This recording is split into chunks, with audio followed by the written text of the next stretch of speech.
and a lot of folks will take this progression, and a lot of companies will look to develop their chefs into food and beverage directors. Wasn't my intention, actually. I had my goals were more along the lines of becoming the best chef I could possibly become. I was actually entertaining going for my certified master chef at the time. And I had come over, had worked for a company called, at the time was working for a company called Club Corps in the early 90s, and was brought over to Longboat Key Club to help head up their private club arm of their operation. And at the time, they obviously, if you know a little bit about Key Club, they have a resort and a hotel there, but they also have a big private club component to it. And they were struggling with the culinary side of it and at the club side.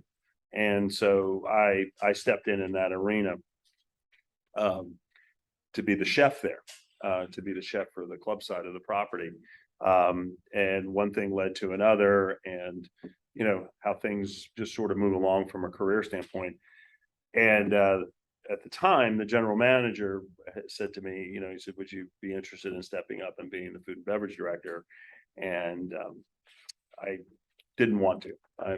My idea was that I was going to be the best chef I could be there, and then ultimately get my certification for certified master chef, because I was looking to continue my path solely as a chef.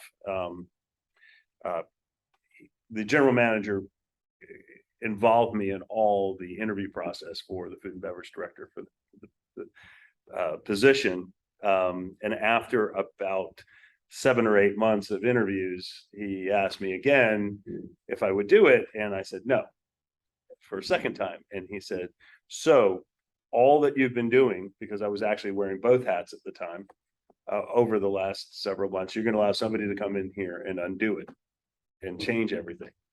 And I got my sort of a little bit of my pride and my ego took a little bit of a hit. And I said, you know, probably makes sense. So that's sort of how I got into the position. I don't think I heard that. So yeah, yeah. But I think where my decision was fortified was really from my development when I worked for Club Corps.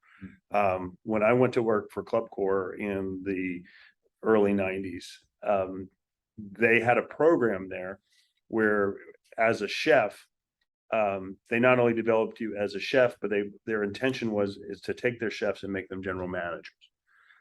And so you went through this progression of being an executive chef, then being a food and beverage director, and then being a general manager subsequently, understanding the operation literally from start to finish.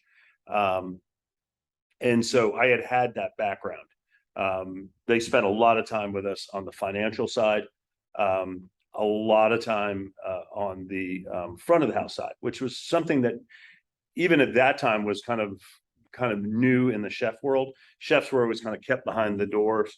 I mean, Joe and I we're kind of of the same age range, and you know, the chef didn't go beyond the kitchen door. And that was a time when they were looking to develop their chefs into complete operators. And so that training was really, really important to me, and really important in me gaining confidence as an operator. And having spent time, I actually had to spend a 3-month period in the dining room, running the dining room operation. And then also with that program there, you might know this or not know this, there's a style of service called swing or silent service. It's rarely done anymore because it's so labor intensive, but it's where they do a lot of table sides. You'll see it in some European restaurants. You'll see it in some high-end restaurants. Victoria and Albert still do it. So I was on the floor as a chef, working in the dining room, physically interacting with the guest and seeing how the dining room was managed. So when I started to make that next step, it was an easy step for me. The financial part was complete for me because of my training with Club Corps, and then obviously the front of the house. So when I decided to make that decision, it wasn't a new thing for me. I kind of understood it. Right. So that training was really, really instrumental in me making the decision. I probably wouldn't have done it because of a lack of confidence had I not had that training. Right. Does anybody in here have, we talked about this in the first day, but and I did take notes, but does anybody have any desire to get into either hotels, resorts, or food and beverage management? Anybody? Raise your hand. Here's your hand up. Actually, Okay. so a few of you, yeah. So it's such a wide open Sure. landscape, right? I mean, and Mhm. I think almost everybody in here probably works too. I think from our conversations in the past, they all work, but there's so much to learn, especially from a big resort like Longboat Key Right. Club. Is Longboat Key Club a really good place to sort of learn the different facets of the world of hotels? And Yeah, resorts? I think it's really unique because of the business dynamic of what it is. Um, it has a resort component to it, but it's also a private club. But it also has a HOA and an ownership component to it. The size, just the sheer size of it, also lends itself um, because you have a myriad of different departments. Unlike a vertical hotel or a single country club, which will have, you'll have your food and beverage operation, you'll have the general manager and the club operation side of it, and golf and tennis. You might not have all the other pieces that we have there. So we have a fairly large accounting department. Our HR department's a pretty significant size. Spa and fitness. Obviously golf and tennis.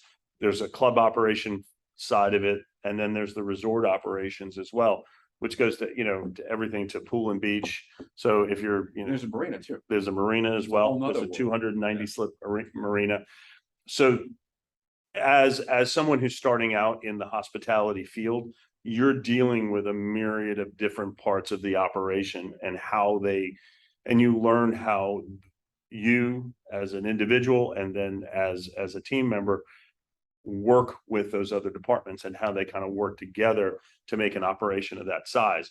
We have about 550 employees there, so you're dealing with different employees with different responsibilities, and working together within a large framework like that gives you the ability to understand corporate structure, understand organization, and how things get done. It's not just, if you're in a small operation, it's usually one or two people that are doing all the work and getting everything done. In this kind of case, you're learning management at a different level as well, because you can't do it all yourself. You have to delegate.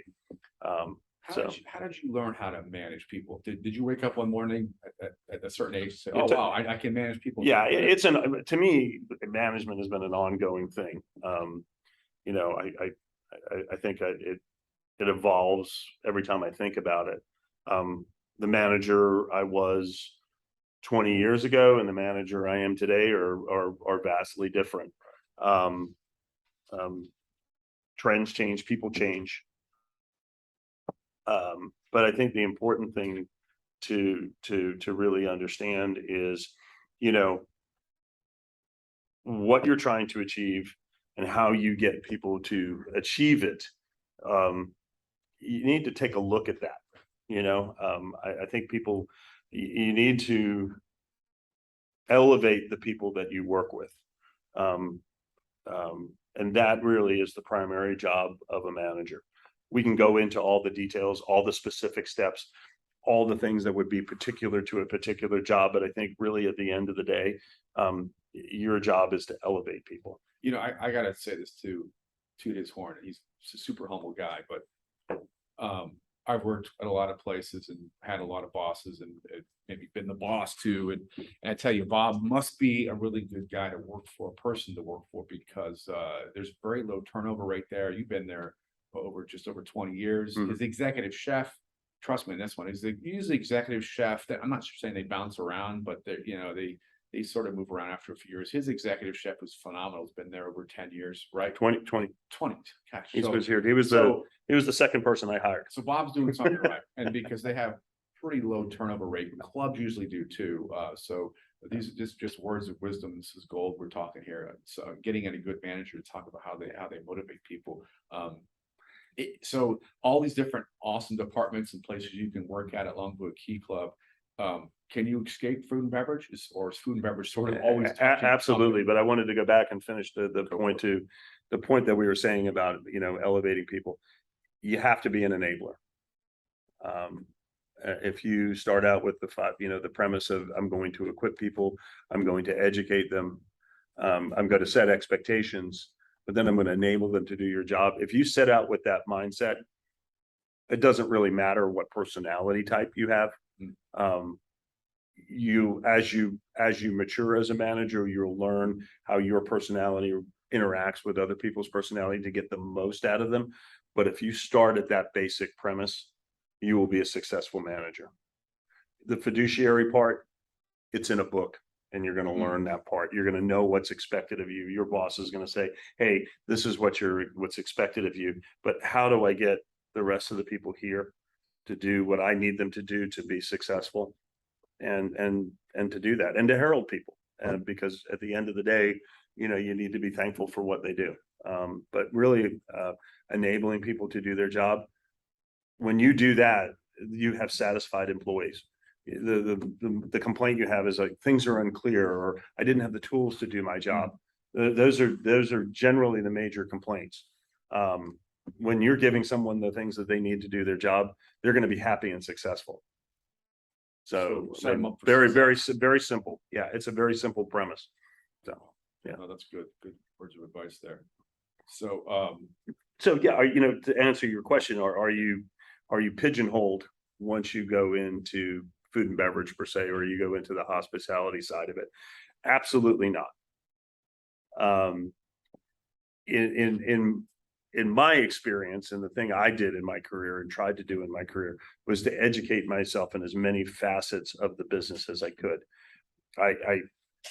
My biggest fear was to walk into a room and be held captive by people who knew what I didn't know. You know, so I always tried to diversify myself as much as I could. So, you know, a jack of all trades, probably a master at none, but I continually educated myself that way. So when you go into hospitality, where you start and where you end up can be completely different. Our CFO, who's one of my favorite people to talk to and talk about literally sometimes, is Patrick Snodgrass. And what makes him so invaluable to the operation is he worked at the front desk. He worked in membership. He's worked in food and beverage. He gets it. So when I'm sitting there talking about my budget and my assumptions on my budget, it's making sense to him when I'm talking to him about that. And sometimes that's a challenge as a manager when you're talking to another manager. It could be even a superior who's had no experience in the field that you're talking to them about. It can be Greek to them when you're saying, well, you know, my assumption is that I'm going to have more sales in beverage because I'm increasing check average and covers. I'm going to have consequently, I can't keep my labor at the same because I'm going to have more business. I have to increase that. That may not make sense, you know, naturally to someone who's not in that field. So again, having someone when you're having that conversation, the conversation's quick, there's understanding, and generally there's good feedback from that person. And so, yeah, so you can learn a myriad of different things. So where you start out with, especially at Key Club, we have people that have bounced around from department to department. There's a gal that's in accounting right now. She's the number 2 person in accounting, super gifted person named Tracy Kodakowski. And Tracy's graduated this program, and she was at front desk. She started out at front desk. So we have people who have moved from one side of property to the other. We have a young lady who was in MIT with us she was at front desk and now is in events. So they all correlate, because if you're in events, you need to know the operating system for the hotel. You also need to know food and beverage. So it doesn't mean that you're stuck in one area. I moved from culinary to operations. It can bounce around. Yeah. You know, when I was teaching at Cordon Bleu, and I had chefs, and I had students ask me here too, you know, where should I go? What lane should I be in? Where should I work? Where should I internship?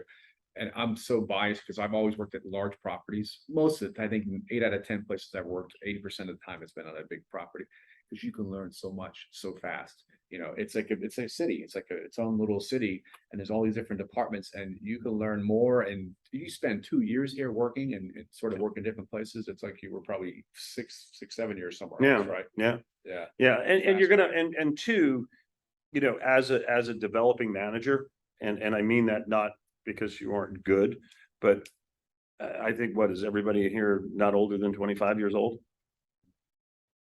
Okay, a little bit older, I think. But the point is that we all develop as we go on, and we grow and learn, and we do.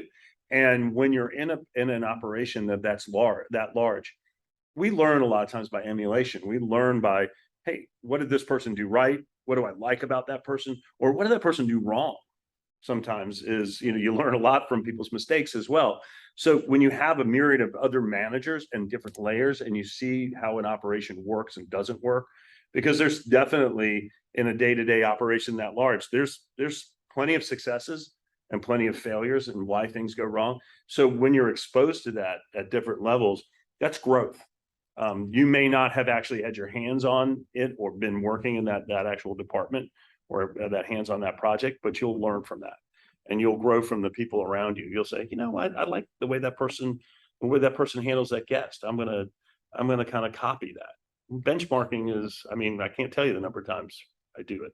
That's so true. Yeah. It's like the more humble you are and open minded, it makes you more open minded, and you're able to pick up. Yeah. You're also able to sort of say, Yeah. you said, know what not to do.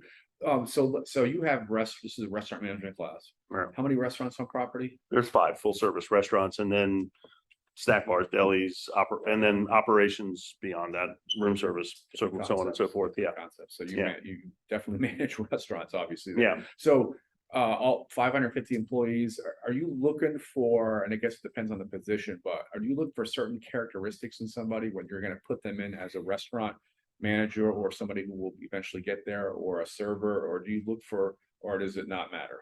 You know, I look for 2 things.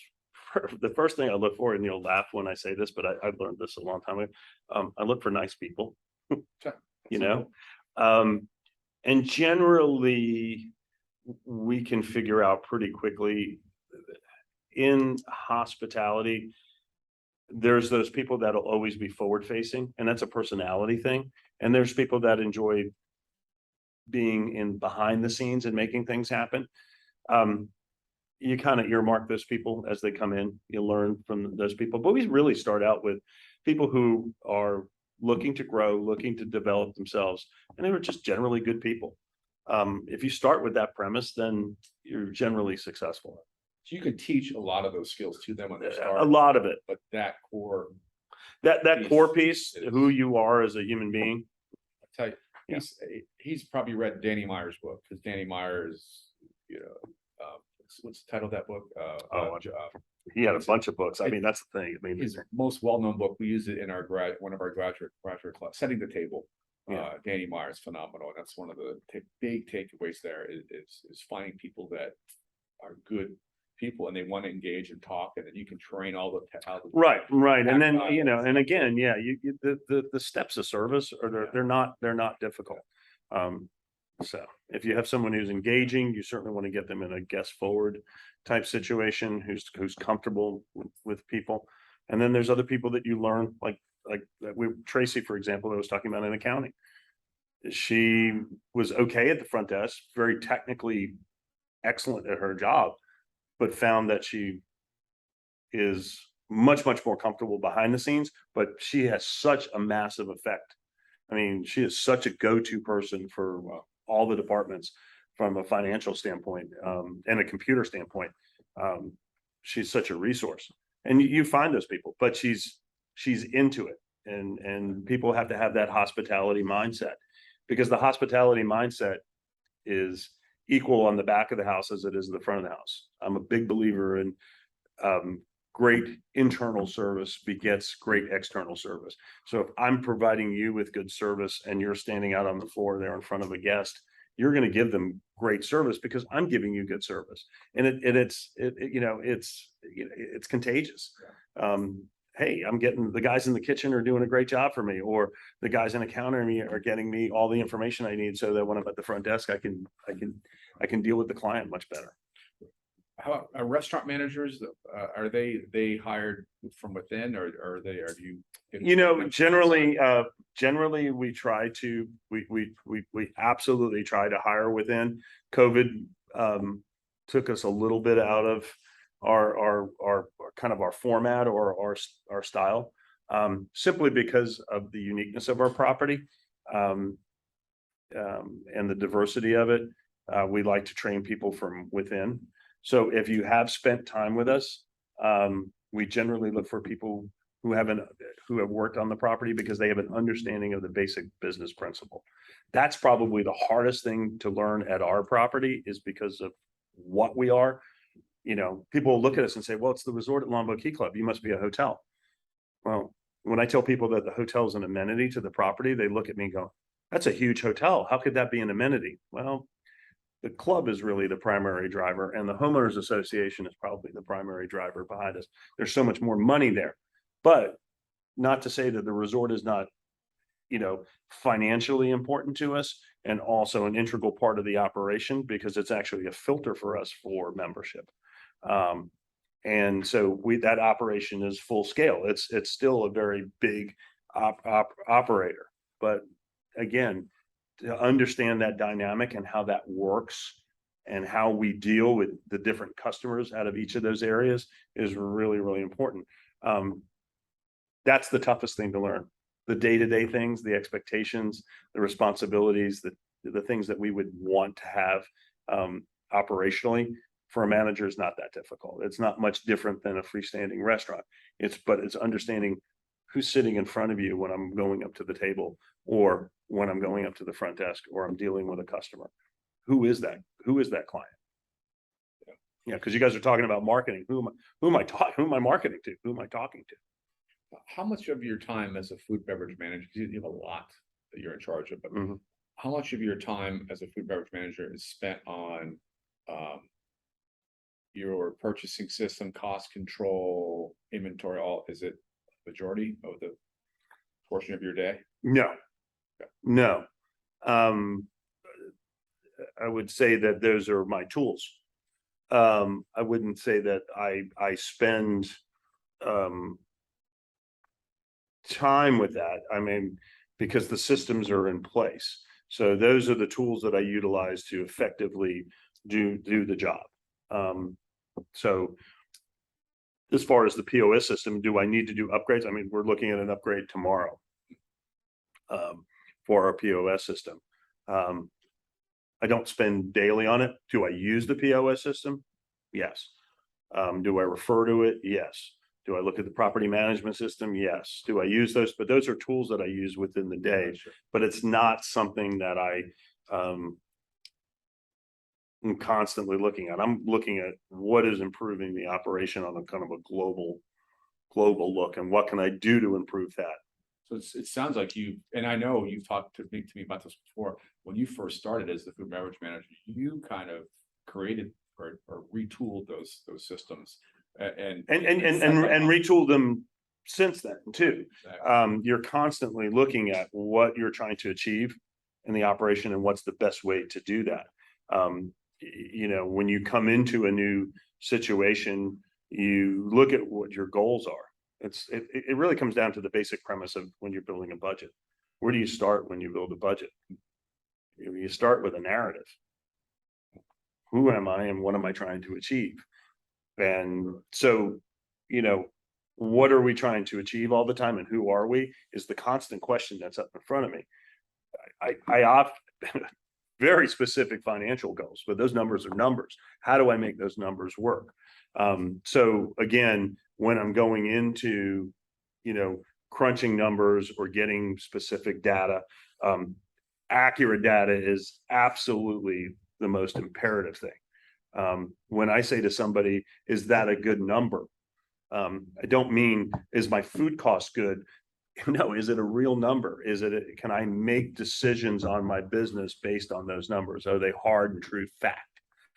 When I have hard and true fact, I can make decisions, I can pivot, I can guide the business in a different way. But you're constantly looking at building that business. I love how he's saying this, because this is sort of how this book is presented to us, how this curriculum is taught. It's all about, it goes back to the concept. Who are you? What are you doing? Is it feasible? Can you survive? And obviously they have 5 restaurants on property. They've been there for quite a while. So you have 4 or 5 different Right. personalities, concepts there. Yeah. How do those well, I don't want to say, I should probably say, how those concepts change over a period of time? Are they modified in any way? Oh, absolutely, absolutely. The general concepts remain. I think when you are looking at your business as a whole, we do a lot of analysis. So when I'm looking at menus, when I'm looking at usage, I'm looking at my client again. This is the person I'm selling to you. What do you like? I'm looking at what you like. So we do a lot of menu engineering. So we'll look at matriculation, activity level. What are we doing? Sometimes we will throw everything out and start from new, but a lot of times like with our restaurants, the concepts are sort of tried and true. Do we have to keep them fresh? Do we have to keep the membership engaged? Do we need to keep the hotel person or guest engaged? Yes. And how do we do that? And we do that by menu engineering. We look at, what are we selling? What are we not selling? What are people asking for? So, analysis, feedback, we'll look at our marketing and we'll make decisions based on that. And that'll be part of that narrative, that narrative that we write before we do a budget. What is it we're trying to be? And and when you really look at the failures of most restaurants, it's generally, they're not sure. They either don't have an identity, or they haven't really looked at what it's actually costing to achieve what they're trying to do. They don't have an actual good idea of what the cost is, really understanding the underlying factors that the expense factors a lot of times. That's interesting. So outside of a resort, like a normal mom and pop or independent restaurant, Sure, that's failing, it makes me think that maybe it might be failing because their concept isn't clearly defined. Like they're almost trying to do too much, or they're not really sure exactly what sort of cuisine they're doing. Is that sometimes? And sometimes it's a matter of when they're achieving that cuisine, what is it actually costing them to do what they want to do? Is it effective? Is it plausible? I mean, you can put out people go, well, that restaurant was packed and the food was great, but it failed. Well, what was their overhead? What kind of expense did they have? What were their costs? I've seen plenty of full restaurants fail. And that's because of that. They don't understand. They did the narrative part, but they didn't do the numbers part to match and coincide with it. Yeah. How often should a restaurant look at their budget to change it, or to just make sure that they're on the right track? I would say that I look at ours monthly. And I'll look at it in two forms. I'll look at trends and capture and cover count. I'll look at trends and check average to see how we're doing. Are we hitting the targets, and why are we not hitting the targets? So that's almost like a daily process. And one of the exercises I have our individual restaurant managers do is when they fill out their report, even though the data is there for me on a POS system, I'll make them fill in certain parts of the report so they're actually tangibly looking at the numbers. It's making sense to them. Hey, I had a lunch today, but we had all these other activities going on. So that's the reason we only did 14 covers. Well, subsequently, what did you do? Did you cut payroll? What adjustments did you make? Those kinds of things. But we'll look at things at the month end and how did we achieve each one? Will I make radical changes? I will let things probably go depending 6 months to a year before I make radical changes. But I may look at the end of 6 or 8 weeks and say, there's a menu item here. And we had an oyster dish last year. It was a great concept, but by the time it got to the guest, it lacked what we had intended it to be. And so it took us about 6 weeks to realize, okay, we're just going to scratch that. There's no fixing that. So again, but it's again, looking at that business as a whole and where are you making money? Two, you got to look back and say, well, hey, the trend is this way. Maybe I streamline my menu, or maybe I take my menu in this direction as opposed to that direction. And where can I grab business? Is there business that I can draw in that I'm not drawing in, and why am I not doing that? Is it marketing? Is it how we're presenting ourselves? Is it just the format of the restaurant? How do I change things? Just with the tavern today, we're changing all the outside dining, and changing it. I changed the actual table types so that it becomes more divisible. So I'm actually yielding the space better than I was last year. We saw that the trend was that, since COVID, that people are wanting to eat outside more. That was never the case at that particular restaurant. Even though it was a beautiful lanai, they didn't really like it. The table type that we had last year, when we saw that it got even more popular, the tables were all the same. They were a 60-inch table. So I could put 4, or I could put 2. Sometimes I could squeeze 6 in. But if I had any parties bigger, I couldn't get them in. And then a 2-top would take up potentially a 6-top. So now I created tables that I can pull together or separate. And now I can yield that space. And I've added 30 more seats, but I'll be able to yield the space even better. So I'll get more covers per that area than I would have prior, not because of chairs, but just yielding the chairs that I already had. Squares now? Right? Yeah. And I had done that at Portofino for years, but with that lanai, we went with a designer. The designer said, "Oh, these beautiful round tables," and they looked gorgeous because so many people weren't using them. But now it's become such a popular thing that was something that we looked at and made a decision to make an investment in new tables. It's a great example. Yeah. Great example. Yeah. So you're yielding that space. To me, that's the other thing too, is I may look at it money on the plate, and I also may look at dollars per square foot, like a retail space. How much is it costing me to operate this? How efficient is that? Exactly. Great question. Keep them coming, Corley. So when you're setting up the outside dining area Mhm. for one of your managers, whoever it may be, how do you make sure that the guests who are sitting down there are getting a pretty much equal quality as the guests inside? Sure. Because like wind, rain, mosquitoes. Right. All right. I mean, at first it starts with service, right? Am I going to get the proper amount of service? So right off the bat, we start out with a labor module. Okay. So our rule of thumb is the number of covers that we have. Okay. So when I look at a server, I'll say that a server for us, depending on the restaurant, anywhere from 21 to 23 covers per service, individual guests.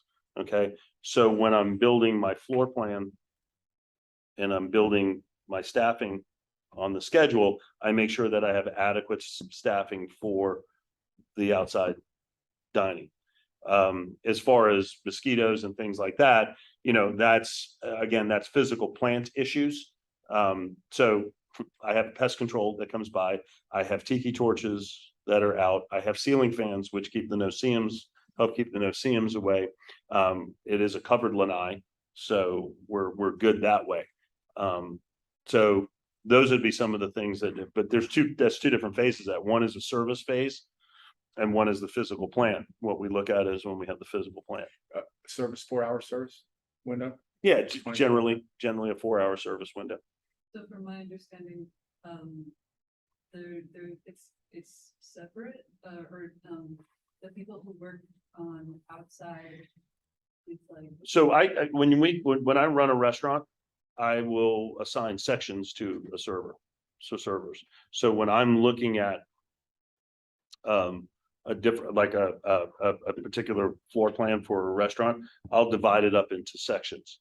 And those sections, my hope is that we're getting anywhere from 21 to 23 covers in those sections. So that server will be there based on that.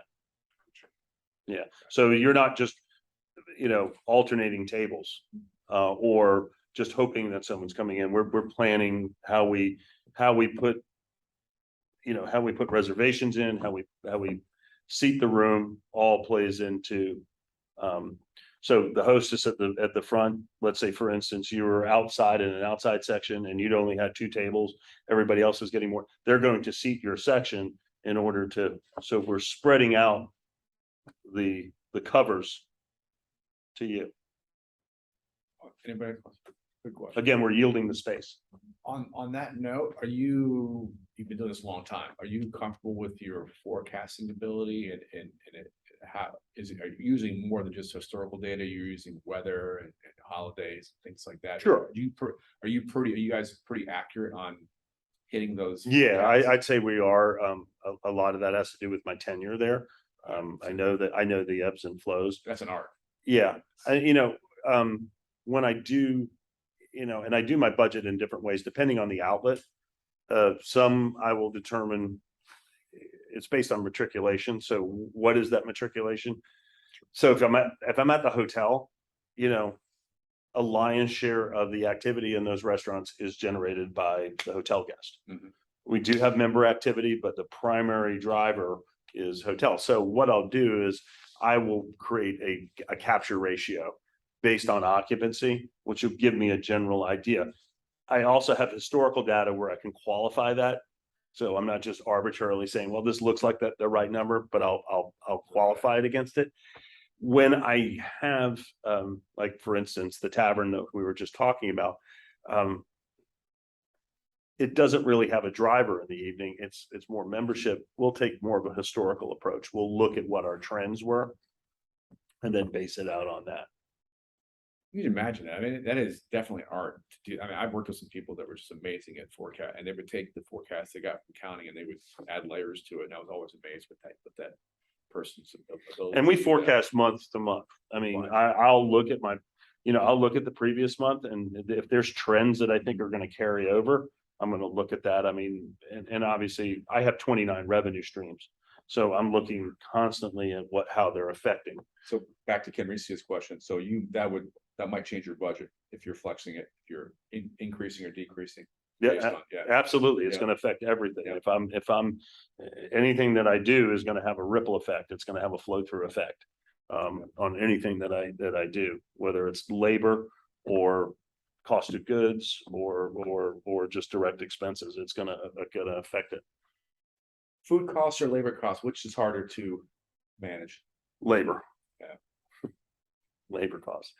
And simply because it's just it's the biggest variable for us in knowing who's coming in the door and making sure that we have adequate service. What's unique about us, unlike a freestanding restaurant where I could make decisions based on the fact that I'm going to close a section or I'm going to close something off, because as a club member, and I'll put this scenario to you guys this way. You're going out to dinner tonight and you walk up to the restaurant door and they tell you that it's $1,000 to walk in. And then you're going to pay for your meal. Okay. You're going to pay for the service of your meal. You're going to pay for the lighting. Okay. Of the restaurant. You're going to pay for the heating of the restaurant. Okay. What's going to go on with your expectations? What do you think? What do you think? What's the first thing that's here? Boy, this better be good, right? So I'm expecting service. So what happens in a club type atmosphere is, although I have a number in my head of how many persons we can serve per server, I may have a scenario where the restaurant's not particularly busy, but if I only have 2 servers in there and I cut it back to would be a reasonable, acceptable staffing for a freestanding restaurant. That wouldn't work in a club because you've paid all this money to come in. How dare you not give me the best service I can possibly get? So for us, managing that is a tightrope. You're making on the moment decisions, and you're making decisions on instinct a lot of times, and sometimes they can backfire on you. You have to be very careful. So as a food and beverage manager working for the club, how many other departments do you have to work with to have successful? All. I spend more time doing that than probably anything else. Is we're so interwoven there that anything I do affects the other branches. We're probably engineering's largest customer. Okay, even with the hotel, just the number of things that can go wrong. I probably have 600-700 pieces of equipment that can break at any time. So you have that going on. Membership, whether it's experiential for the member, it's the cost of things. If I change a price, it has a ripple effect in that arena. Availability for the member. With human resources, I'm the largest department by far on property. I'm over half the staff. The property staff is food and beverage. Accounting, I'm the second biggest revenue driver behind membership. So again, that I'm a big part of that. Golf, because the golfers are using the facilities. We also have food and beverage amenities on the golf course. We have food and beverage amenities in the spa and fitness center. We reach every corner. So when you come out of the spa and you want a smoothie or you want a freshie, which is like a fresh extracted juice, we are there to provide that service, but that's part of your spa experience as well. So we're constantly integrated in that. And then the member engagement component, which is a big thing for us, is really, really huge to us because we do about 350 events a year that are just specifically, focused in on members. To make sure that you're enjoying your club or you're getting the most out of your club, we're creating these specific events for you. And then on the event side, all the guys, the landscaping, the agronomy, all that. And then having to deal with the homeowners association, the club membership rules and regulations, and then hotel guests, having things like we have Bacchus on the beach. I have to take into consideration that we have hotel guests that want to go to sleep at some point. And then we've got a huge event. So we're dealing with all that because I look at every blade of grass and every grain of sand on that property as billable space. So if you want to have an event on the Sarasota Bay over by the mangroves over on the backside of the marina, we'll do your event there. We're going to charge you, but we're going to do your event there because to me, it's just found money. And when you have that kind of landscaping and those kind of vistas, that's as good as any meeting space. That was kind of my earlier question. Like you can't escape food and beverage. It's connected to everything, which tells me if I'm trying to learn, the field of hospitality, what a great field to get into a food and beverage because I can learn so much so fast and become so valuable. Right? Yeah. I mean, Jonathan, he was my director of events for 8 years. He moved into membership. And he would probably tell you if he was sitting here right now that his time in food and beverage, dealing with just clients and dealing with guests and members helped him on the membership front. And he understands, because he understands food and beverage, he really understands the underpinnings and inner workings of the hotel and the resort. Fantastic. Awesome. Good stuff. Any questions before I ask my next one? So we talked of course about food costs and all that stuff, plate costs and all the different methods to get there. Sure. Whether it's looking at your competitor or looking at your line by line costs, all those different things. So I would always kind of start with like a plate of food, right? On Center of the plate, yeah. Center of the plate, but I think they all understand this, but I really want them to sort of kind of get it from a real example here. So you're 5 different outlets, 5 different restaurants. they're all gonna have different food cost percentages, right, that you're gonna hold them to? Yep. Probably Mhm. there's some that are close, there's some that are high, Sure. some that are low. Sure. Why is that? And why do you sort of, take that food cost that's acceptable food cost? Why do you accept it lower or higher based on the concept? Well, it really is based on the concept. And, you know, you look at it, it's not only the product that you're serving, the cost of that, obviously steak costs more than pasta. But it's also the production that's involved in that, the labor that goes into that. So those are considerations. You know, what you're serving, is not as much of a factor as dollar contribution. That's something that was not talked about a lot. People get stuck on, well, what's a good food cost, or what should my food cost be? Well, what do you want it to be? And then you can go from there. But I think at the end of the day, when we're talking about, you know, what's an acceptable food cost? Well, I may say that, and when I look at the cost of what it costs me to produce that steak and put it on the center of the plate with labor and, you know, ancillary items and whatever that cost is, that plate cost. And then I understand that the contributing factor of labor. I look at it, I may say, well, that's a high food cost, but what's my dollar contribution on it? So if I'm selling, you know, it's costing me $20 to put a steak on the plate and serve that dish to someone, but I'm selling it for $65. Okay, my food cost may be a little bit higher, but at the end of the day, my dollar contribution is what, $45? Yeah, okay. I sell a bowl of pasta, I got a 23% food cost, right? Wow, that's great. Right? But I sell it for $22 or $23, right? And it cost me $8 to put it on the plate. What's my dollar contribution? At the end of the day, that's another area where restaurants fail, is they don't look at what, because at the end of the day, I'll take that $45 in every steak I sell. Because it's what's paying the light bill, I was gonna say, what pays the bills, right? Yeah. Not percentages. not percentages. And we do get hung up on percentages, We and do. you'll Chefs see do. that. You'll see that as a young manager, especially running a food and beverage operation.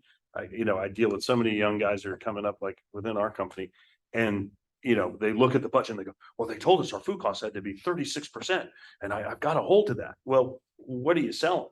What are you producing? They don't look at that. They just look at the fact that, oh, I have to have this number. And that's where that idea is that a good number? Well, really the reality is that it's a real number that we can make decisions on. If you tell me my food cost is 2 points high, there's a number of things that I could do in order to correct that or understand why it may be high. That story you just mentioned there, that really kind of paints the picture. So like if I'm having like a competition, let's say Maria and Teresa are chefs and they're competing over a month, and who's going to be the best chef? Am I going to love the one that has a 20% food cost and has produced 50 grand, or somebody that has a 50% food cost who's produced 500,000? Right. Who's bringing in the money? Right. That's the And question. you have to look at that. You have to look, you always have to look at that. McDonald's is a successful operation. Okay. But their average check is less than Burns Steakhouse. Okay. It's going to be that much less. They're both successful operations. Is what what you're trying to achieve, and who are you, and what you're trying to achieve. Am I driving numbers through? Do I need to do 100 covers to make that number, or do I do 50 covers to make that number? Exactly. So, and that goes down to a lot of other things I'm going to jump the gun here on Joe, because I know where he's going. I mean, for me, when you have a property and you're dealing with things as big as it is, the first question is, well, how do you control expenses?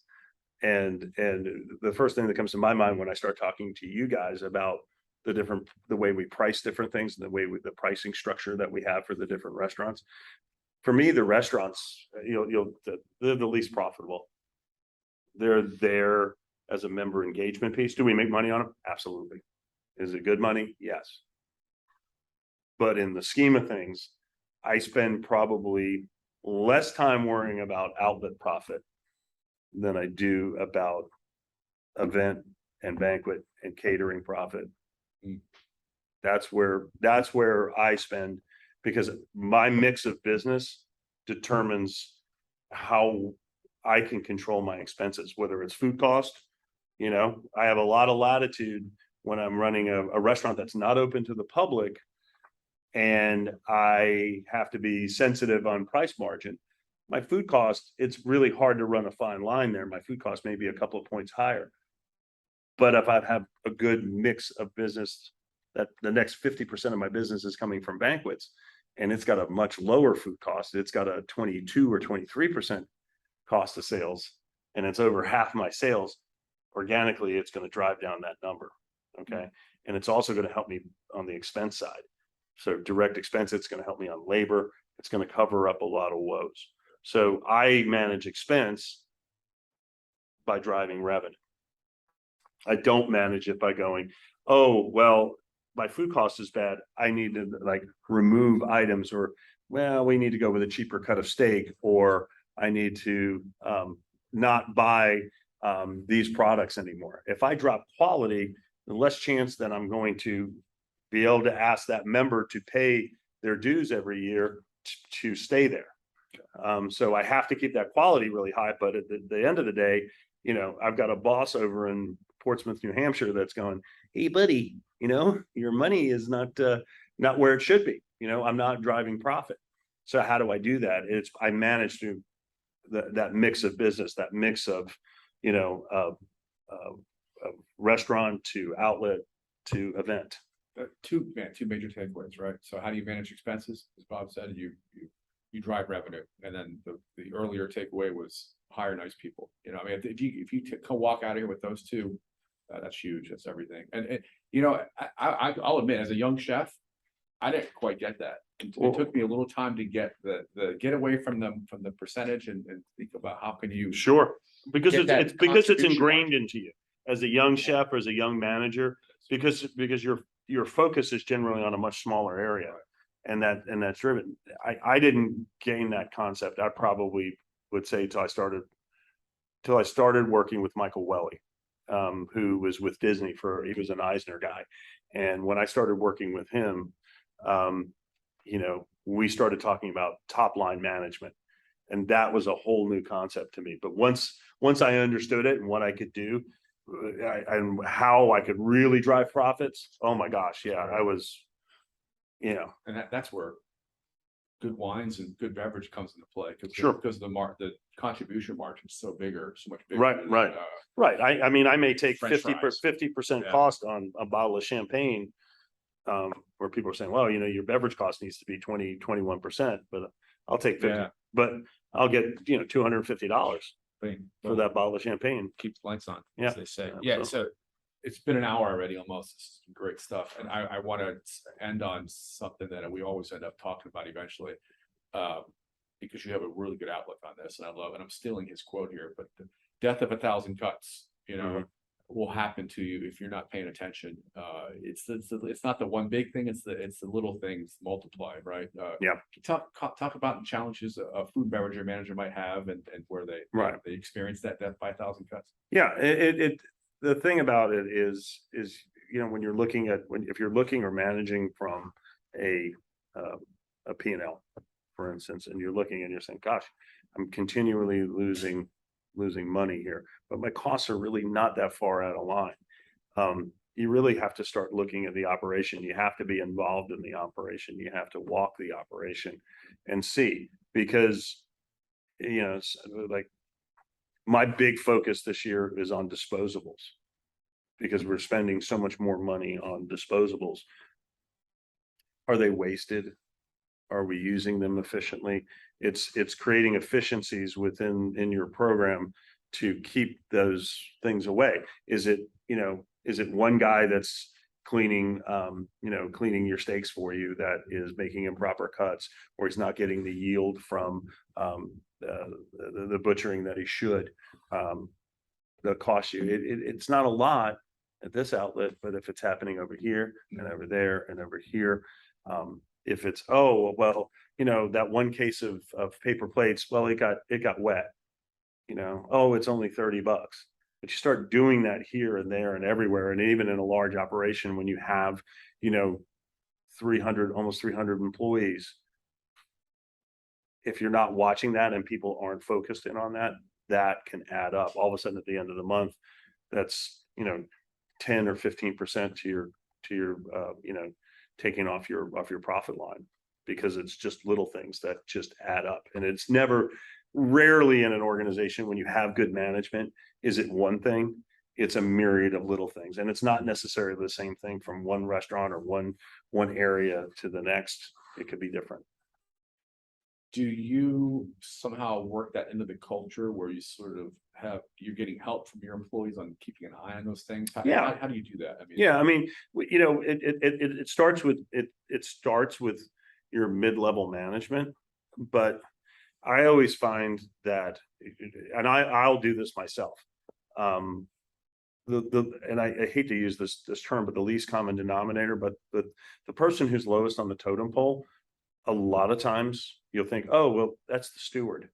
Well, they're probably one of the more vital people to the property in terms of the operation, but also at the same time, they can make some huge impacts. Mhm. Just talking to people who are affecting that area, the line employee. So if you're reinforcing it with middle management, and then you're going through and you're just walking through an area and you just talk to them arbitrarily about something, if they feel that, I have spoken to them about it, that it's an imperative, that's how you kind of mitigate those things, and you get away from that. Definitely. Yeah, So much of it's culture, right? it is culture. Yeah. I mean, it was funny. I had a conversation this past weekend. We had a huge event last week. It was a corporate event for us where all the top executives for our company come down for a week stay. And it's sort of all eyes on us.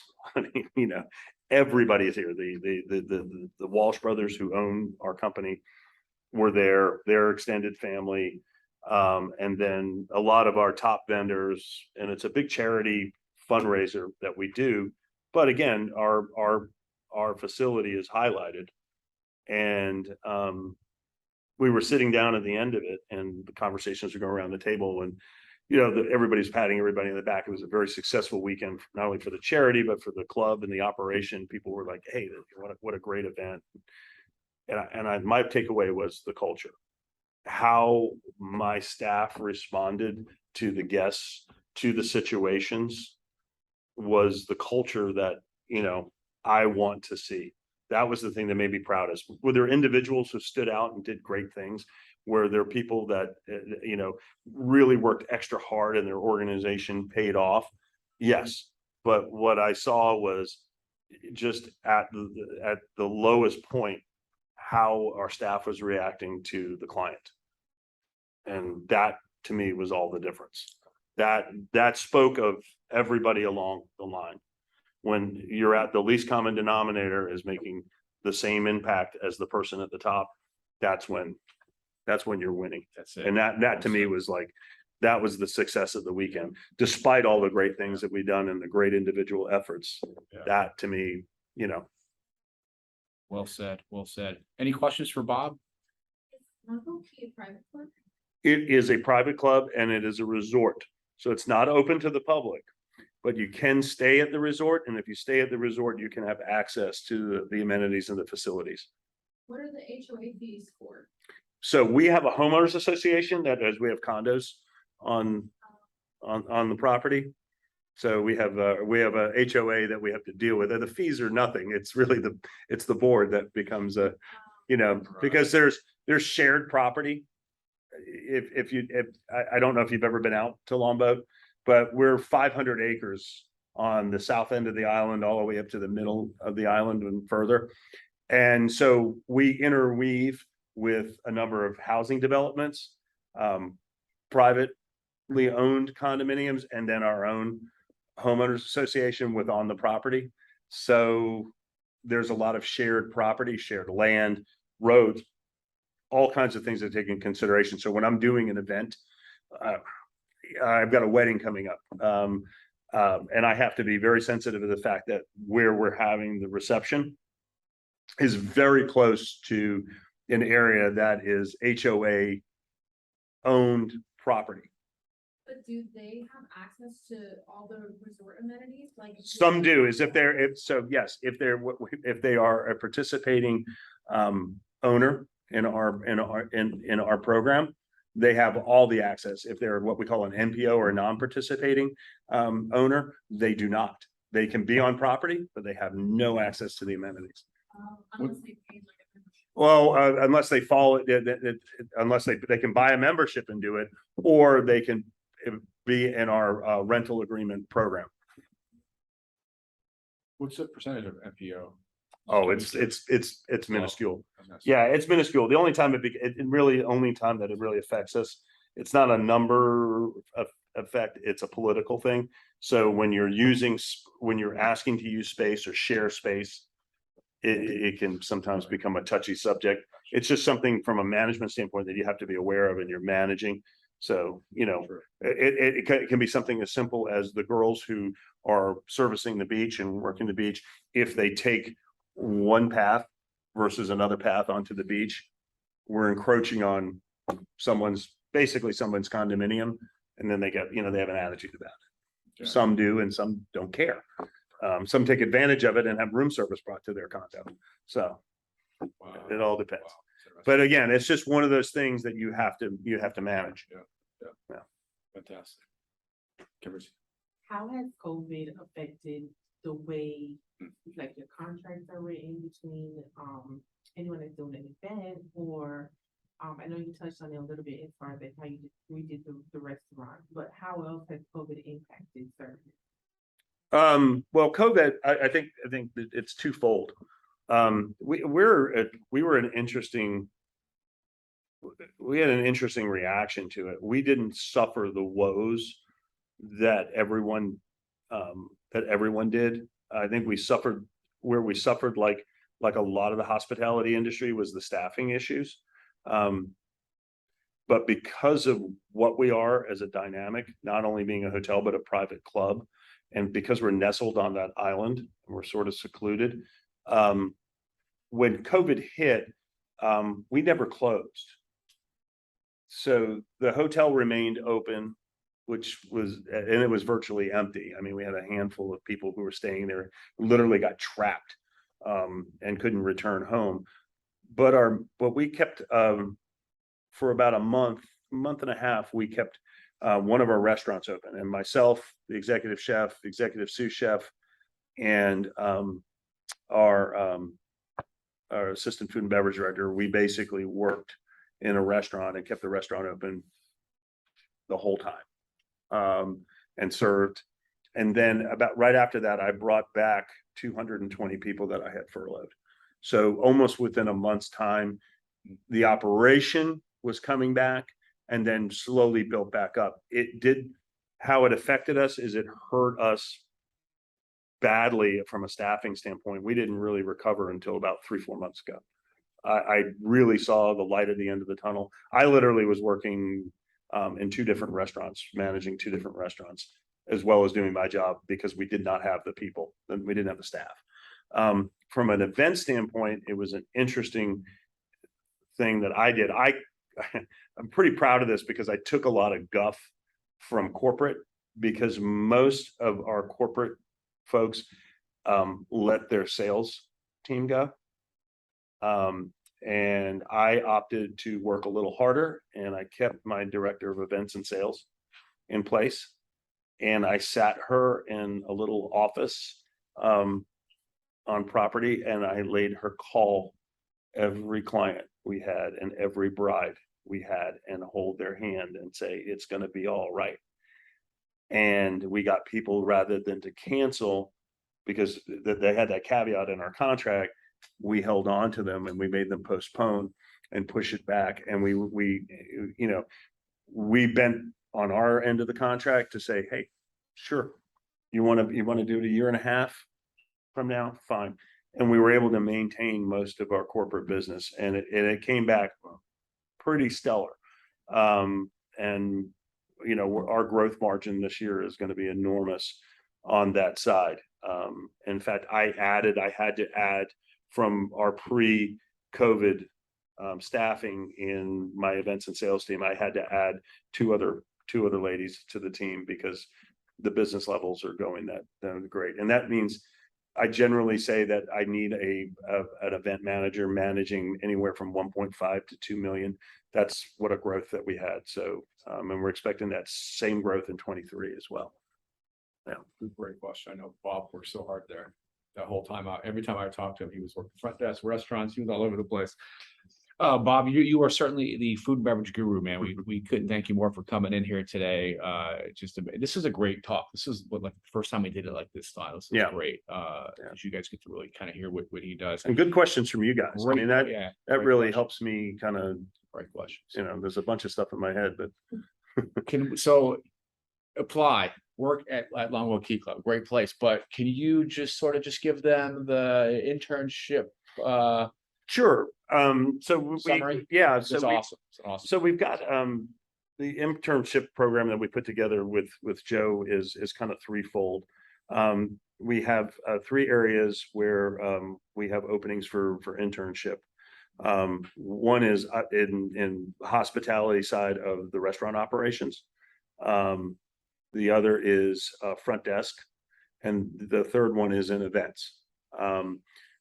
Within those internships, or what I would call rotations, there'll be other departments that you'll be working with.